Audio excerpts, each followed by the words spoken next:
की येणारा काळ बहुतेक हा या बैलाचा असू शकतो, कारण जे बैल या क्षेत्रातले आहेत ते सांगतात की येणारा काळ हा रानाचाच असेल. त्या रानाची एक खासियत आहे, आम्ही असा आदात किंवा हे नाही खेळत, आम्ही डायरेक्टली ओपनमध्येच खेळतो. छोट्या शर्ती खेळला तर मग वासरामध्ये आमची गाडी मुश्किल आहे पडायला, पण आम्ही ओपनचाच खेळ खेळतो आणि राणा सिद्ध करून दाखवतो की त्याच्यामध्ये धमक आहे, कुठली पण गाडी बरोबर आहे. चांगला उत्तर दिला आणि आपण या उत्तरावर ही मुलाखत पण थांबूया. असाच यश मिलो आणि तुमचा राणा मुंबई गाजो. मुंबईच्या ज्या म्हणजे सोनेरी अक्षरामध्ये काही बैलांचं नावं लिहिली गेलेली आहेत, तिथं राणाचं पण नाव लिहू. नमस्कार मित्रांनो, आज खिरकालीचं भव्यदिव्य मैदान आहे. जास्त बैलं नाहीत पण बऱ्याचशाच गाड्या झाल्यात. आता मैदानाचे काही व्हिडिओ येतील तुम्हाला, नक्की ते बघा. छोटा असो किंवा मोठा मैदान असो, प्रत्येक ठिकाणी पोहोचत असतो, तुमच्यापर्यंत अपडेट पोहोचत असतो. तर आजच्या मैदानामध्ये चांगली अशी गाडी झालेली आहे. खेरणेकरांचा राणा आणि भालगावकरांचा जिगर अशी गाडी झालेली आहे. या गाडीची मुलाखत घेतोय, बघूया कशी गाडी झाली. चला, धन्यवाद मित्रांनो. इकडे या साईडला बघू शकता, सुंदर अशी गाडी पळाली, जिगर आणि राणा. तर आपण विचारूया कसं काय नियोजन झालं. माई आहे, माई काय बोलाल, कशी काय गाडी झाली? गाडी सुंदर झाली. थोडी खाडी सुट्टीला आमची गाडी थोडीशी झोल खाऊन आलेली, पण पुढे आम्हाला विश्वास होता बैलावर की जेवढा अंतर खाली राहील त्याच्यापेक्षा जास्त अंतर कव्हर करण्याची त्याच्यामध्ये ताकद आहे. आणि बैलांनी आमच्या विश्वासाला साध्य केलं आणि जेवढा खाली अंतर होता तेवढ्याच अंतर गाडी पुढे झाली. बरोबर. आता कुठली गाडी झाली एकदा सांगा ना. आमचं नाव होतं इथे, आम्ही नाव दिलेला होता आणि दातिवलीवाल्याने आमच्यावरती नाव फिरवलं होता. बहुतेक नाशिक साईडची गाडी होती, त्याच्यामध्ये एका बैलाचं नाव जालवा म्हणून काहीतरी होता आणि आपली ही गाडी पळाली, जिगर आणि राणाची गाडी पळाली. बरोबर. म्हणजे अंतर किती झालं काय? आम्ही खाली होतो, बहुतेक एकाच चकड्याचा अंतर झाला. चक्राचा अंतर म्हणजे गाडी खुल्ला निकाल घेतला. बरोबर. आता पहिल्यांदा थोडी जुळून आली काही जिगर आणि राणा? नाही, मागच्या मैदानात पण हीच गाडी पळालेली जिगरची आणि तेव्हा ह्याच मैदानामध्ये ढालीचा मानकरी झाला, 3 नंबरचा मानकरी झालेला राणा. आणि आज आपला दुसरा नियोजन होता. दुसरं नियोजन. बरोबर. आता नियोजन कोणी तुम्ही? नाही, नियोजन आमच्या सर्व गाजा ग्रुप करता, स्वतः मालक विशालदादा करतो. क्रिशची पण खूप मेहनत आहे या बैलाच्या मागं, कारण आम्ही घेतलेला तेव्हा बच्चा होता, तेव्हा एवढी ओळख नव्हती मुंबईमध्ये, पण अत्यंत म्हणजे एकदम थोड्या कमी काळामध्ये संपूर्ण मुंबईला माहीत झालं की खेळण्याचा राणा हा वासरू आहे आणि हा पळतोय. बरोबर, पळतोय खरोखर. मी पण बघितलंय. आता त्या दिवशीच खिरकालीच्या मैदानामध्ये जरी गाडी हरली असेल, मथुर सोबत गाडी झाली होती, स्वतः राहुल भाई तिथं मी ज्या वेळेला बाईट घ्यायला गेलो होतो, वासरू कोणाचा होता छान पळाला, त्यांच्या तोंडातून ऐकायला मिळालं. बघा, काय बोलाल? आता जर जो समोरचा माणूस आपल्या बैलाविषयी जर चांगला बोलतो तर त्याच्यामध्ये पण धमक आहे, किंवा तो थोडा त्याच्या पाळाच्या जोरावरतीच त्याचं नाव झालं आहे आणि म्हणून समोरचा गाडा मालक पण आपल्या बैलाची तारीफ करतो, कारण तो पळतोय म्हणूनच तारीफ करतोय. आता सध्या आपण बघायला गेलं तर एवढ्या कमी काळामध्ये मुंबईमध्ये वासरं लवकर म्हणजे चर्चेत नाहीत, पण राणाने त्याच्या स्वतःच्या पाळाच्या जीवावरती स्वतःची ओळख निर्माण केली. बरोबर. आणि मी बघतो बऱ्याचशाच गाड्या ना, 8-8 गाड्या असतील ना, राणा करून दाखवत होतो आणि बऱ्याच लढती झाल्यात या सीझनला. मी बघतो ना, बॅनरवर असो किंवा मैदानात जमून असो, गुलाल मिळवलाय. एखाद्या 2दा गाड्या बघा, हार तर ही प्रत्येकाला बघणेच आहे, पण हारच्या पेक्षा जास्त विजय मिळून देतो. काय बोलाल? कसं अर्जित होतच राहणार आहे, शर्यत क्षेत्र आहे. आज आपला पळणार, उद्या समोरच्याचा पळणार, थोडा 19-20 होणार, पण आमच्या रानाची एक खासियत आहे, आम्ही असा आदात किंवा हे नाही खेळत, आम्ही डायरेक्टली ओपनमध्येच खेळतो. म्हणून आमच्या थोड्या गाड्या 19-20 जातात, कारण छोट्या शर्ती खेळला तर मग वासरामध्ये आमची गाडी मुश्किल आहे पडायला, पण आम्ही ओपनचाच खेळ खेळतो आणि राणा सिद्ध करून दाखवतो की त्याच्यामध्ये धमक आहे, कुठली पण गाडी आहे धमक खरोखर. आता एकदा मला सांगा, आजच्या गाडीचं नियोजन इथं येण्याचं कसं काय? म्हणजे आज 3-4 मैदान आहेत, पण खिरकालीचं मैदान कसं निवडला? हा नियोजन अचानक झालेला, कारण मला पण माहिती नव्हतं की आज बैल न्यायचा आहे. हा नियोजन सकाळी 11 वाजता झालेला, कारण अचानकपणे नियोजन झालं आणि गुलाल झाला, त्यामध्ये समाधानी. बरोबर. आता गाडी कोणी पळवली आजची? आज गाडीवरती भास्कर ड्रायव्हर होते आणि त्यांना पण माहिती आहे याच्यामध्ये, म्हणजे त्यांनी पण राणाला पळवलेला आहे आणि चांगला राणा पळाला. बरोबर आहे. आणि जिगर विषय काय बोलाल? आता दुसऱ्यांदा गाडी पळतंय.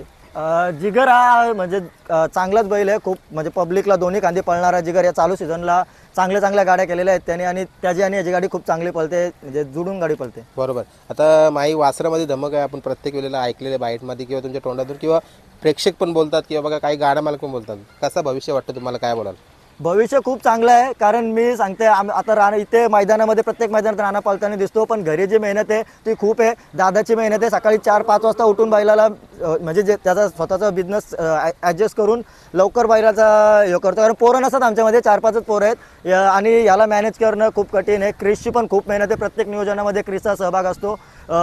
त्याला कॉल येतात, विशालदादाला कॉल येतात आणि म्हणजे आमच्या सगळ्या ग्रुपच्या माध्यमातूनच त्याचं नियोजन होतं आणि याच्या पुढचं भविष्य चांगलाच असेल. जर टाईमनी जर तुम्ही रुटीनला बैल लावून जर काढला तर बैल घडतो आणि त्याच प्रकारे आमच्या डोक्यात आहे की हळूहळू बैल वरती न्यायचा प्रयत्न आहे. बरोबर. मग आता आज किती दिवसामध्ये पळवला? उसरण्याला उसटण्याला गाडी पळलेली, पण हा अचानक नियोजन झालेला, कारण आमचा आता बैल पळणार नाही, कारण आमच्या घरी कार्यक्रम आहे, त्याच्यामुळे आता बैल एक हप्ता तर भरणार नाही, म्हणजे त्याच्यामुळे आज आठवडाभर पळून आता बैल डायरेक्ट आरामावर आरामावरती आहे. बरोबर. आता सांगितलं एक एक लेवल घेऊन आपण पुढे जातोय, म्हणजे कटिंग आहे बघा. जसं तुम्ही सांगितलं नियोजन पण सोपं नाही, त्याचं पालन पोषण पण सोपी गोष्ट नाही. ज्या वेळेला तुम्ही नंबरामध्ये येतात ना, जबाबदाऱ्या वाढतात, कारण भरपूर काही गोष्टी मॅनेज कराव्या लागतात. जसं तुम्ही आता टॉपच्या पायऱ्यामध्ये पळायला लागल्यावर बरेच जण लोकांना नाराज पण होतं तुमच्यावर, का आम्हाला पायऱ्या का नाही देत, तुम्ही त्याच पायऱ्यामध्ये का पळतात, किंवा तुमचा जेव्हा काल येईल तेव्हा आम्ही तुम्हाला नाही देत, अशा गोष्टी सुद्धा होतात. काय बोलाल?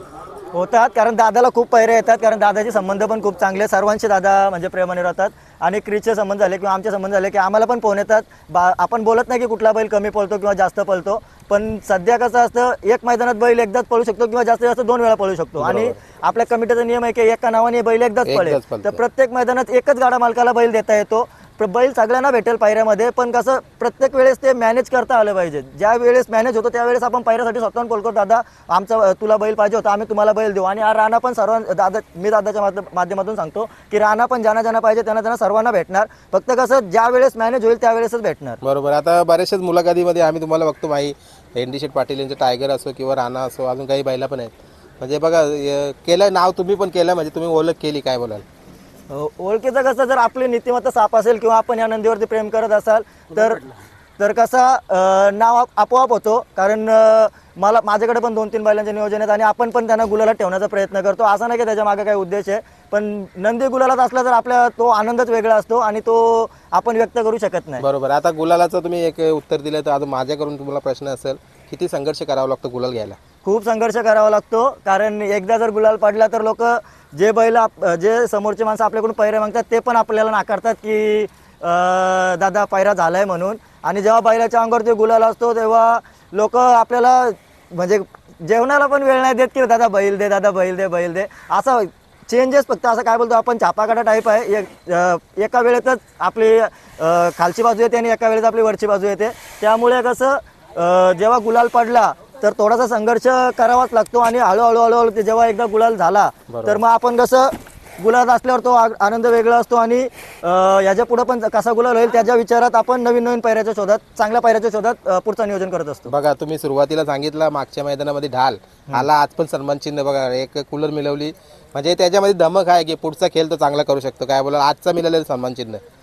नक्कीच, कारण याचा सर्वच आता जेवढे मोठे गाडा मालक आहेत त्यांचा अंदाज आपल्यापेक्षा खूप मोठा आहे आणि वरचा आहे, ते पण दादाला सांगतात किंवा आमच्या सर्व पोरांना भेटल्यावर सांगतात की याला जपून वापर, ही वस्तू खूप नाव करणार. आणि सध्या कमी काळामध्ये आता बघितलं, मागच्या मैदानात पण त्याला सन्मानचिन्ह भेटलं, या मैदानात पण ही आमची कमाई नाही, याची कमाई आहे, कारण यांनी कमवलेली कमाई. आणि त्याच्यामुळेच आम्ही सर्व जे या क्षेत्र आहे त्याच्यामध्ये आमच्या सर्वांचं नाव आणि आमची ओळख निर्माण करून दिली, यांनी करून दिली. बरोबर.